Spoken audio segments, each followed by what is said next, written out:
sa'yo na kaya ipinako si Kristo sa krus dahil sa Church of God. Tatanggapin mo na naman, niloloko mo yung mga tao rito. Hindi ko tinatanggap. Kung mabasa ko, tatanggapin mo. Hindi ko pa rin tatanggapin. Sige. Huwag na nating ipatanggap, pero kawawa kayo, babasahin ko. 20:28 ng gawa. Pakinggan nyo, pakilagay sa screen. Ingatan ninyo ang inyong sarili at ang buong kawan na sa kanila'y ginawa kayo ng Espiritu Santo na mga obispo upang pakanin ninyo ang iglesia ng Diyos na binili niya ng kanyang sariling dugo. Bakit napako si Kristo sa krus? Hindi ba dahil sa iglesia ng Diyos?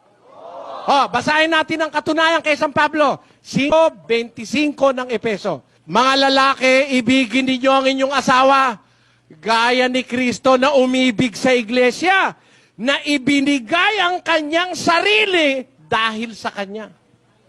Bakit po nagsakripisyo si Kristo? Dahil sa iglesia. Ito'y kalaban ng iglesia ito eh. Kasi, alam niyo, sikreto ron, kaya ayaw niya sa Church of God. Kasi yung Church of God nakasulat, yung church niya wala sa Biblia. Hindi niya mabasa Baptist Church. Kanino ko pa siya tinatanong, inamin niya, yung Baptist Church wala sa Biblia. Yung itinayo niyang Baptist Church. Saan? Anong talata yun? Wala sa Bible. Wala sa Bible. Amen? Ayan. Kayo na bahalang mamili.